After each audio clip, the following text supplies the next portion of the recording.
Assalamualaikum warahmatullahi wabarakatuh. Halo teman-teman, kembali lagi dengan video saya. Sebelumnya saya ingin memperkenalkan diri terlebih dahulu. Nama saya Nilam Ikhwana. Saya merupakan mahasiswi Universitas Maliku Saleh, Program Studi Sistem Informasi, Fakultas Teknik dengan NIM 1901852. Pada video kali ini, saya akan menjelaskan tentang kerangka ideal belajar digital marketing untuk pemula. Kerangka yang dipakai pada video kali ini adalah menggunakan Elite Framework. Kerangka Elite Framework ini adalah kerangka untuk membantu sebuah perusahaan agar masuk ke marketing yang lebih proper. Kerangka ini terbagi menjadi dua. Yang pertama adalah diagnosa.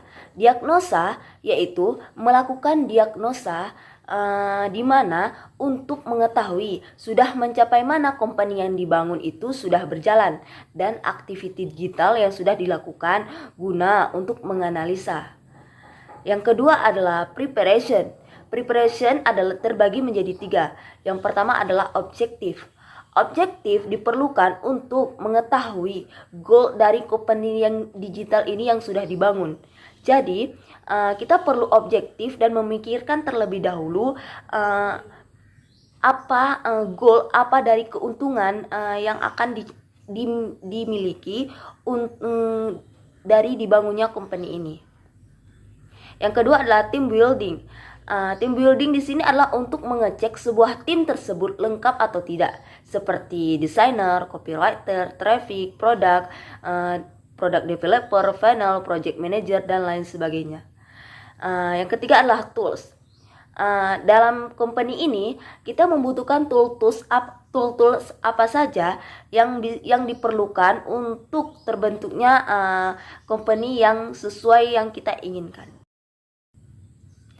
Kebanyakan orang itu salahnya karena masuk langsung di fase 3 seperti skill, traffic, ngiklan. Itu dijadikan prioritas sehingga akan mengalami kerugian.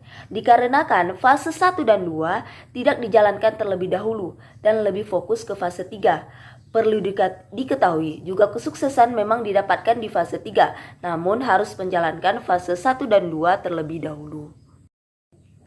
Fase-fase dalam Elite Framework terbagi menjadi 4. Yang pertama adalah build, yang kedua adalah automate, yang ketiga adalah scale, yang keempat adalah advance. Untuk fase pertama yaitu fase build. Fase build adalah untuk membuat company mempunyai fondasi untuk digitalkan. Fase build terbagi menjadi 7. Yang pertama adalah something new. Something new adalah company harus sebisa mungkin menampilkan atau menjual peluang baru dan tidak pasaran. Yang kedua adalah ideal consumer. Ideal consumer harus benar-benar kuat dan banyak tahu tentang consumer. Yang ketiga adalah fase belief. Sesuatu hal yang membuat orang untuk terus membeli produk kita dan terus tertarik untuk membeli kembali produk yang kita perjualkan. Yang keempat adalah the messenger. The messenger adalah orang yang memimpin company yang dibangun. Misalnya kayak pemilik dari company ini yang akan memimpin suatu perusahaan yang kita bangun ini. Yang kelima adalah one belief statement. One belief statement adalah pemimpin memiliki peran untuk menghandle audiens agar mencapai tujuan. Nah, di sini pemimpin mempunyai hak dan wewenang untuk mengatur dan memberikan peran kepada audiens agar menjalankan perannya dengan baik untuk mencapai tujuan dari company yang dibangun ini. Yang keenam adalah hook story over. Nah, hook story over ini adalah company itu harus mempunyai cerita mengenai alasan berdirinya company tersebut agar konsumer percaya tentang berhasilnya sebuah company. Yang ketujuh adalah value ladder.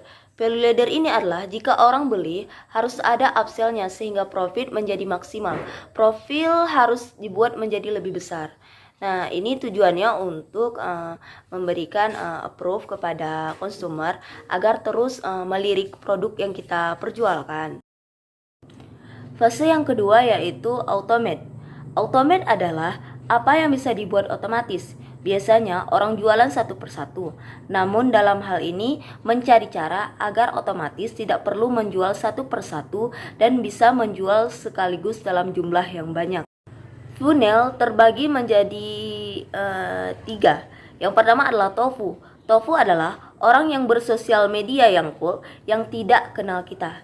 Cara agar orang tersebut aware terhadap produk yang kita perjualbelikan. Yang kedua adalah mofu. Mofu adalah cara agar orang mau join ke tempat kita. Yang ketiga adalah bofu. Bofu adalah cara agar orang mau beli produk kita. Yang kedua adalah education follow up. Education follow up adalah proses setelah join, maka diperlukan education follow up untuk dengan cara apa mengedukasi mereka. Yang ketiga adalah return part. Return part adalah jika orang sudah datang ke tempat kita namun tidak beli, kita harus mempunyai strategi agar orang tersebut tertarik untuk mau beli. Dan jika sudah beli, pembeli tertarik untuk membeli kembali. Fase yang ketiga adalah scale. Scale terbagi menjadi 3. Yang pertama adalah traffic. Traffic yang sudah ready adalah jika orang join, semua produk sudah ready untuk dibeli. Jika tidak, maka hanya menjadi sebuah iklan saja dan tidak ada yang bisa untuk di-upsell oleh orang.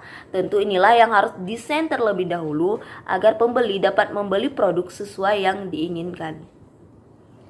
Yang kedua adalah Dream 100, yaitu strategi dari Dream 100 adalah bagaimana cara mencari partner. Yang ketiga adalah reseller. Reseller adalah bagaimana membangun reseller, seperti materi seperti apa, apakah ada reseller academy, apakah ada pembinaannya, dan sebagainya. Fase yang keempat yaitu advanced. Advanced sendiri terbagi menjadi 3 lagi. Yang pertama adalah identifikasi shift. Dalam hal ini diperlukan untuk mencari apa yang bisa orang identifikasi dari konteks ini.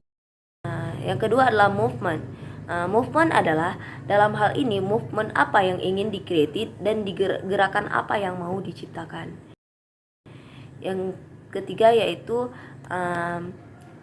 award apa yang bisa diciptakan. Sekian video tentang kerangka ideal belajar digital marketing untuk pemula. Semoga bermanfaat bagi teman-teman. Jangan lupa untuk terus menonton video ini. Terima kasih.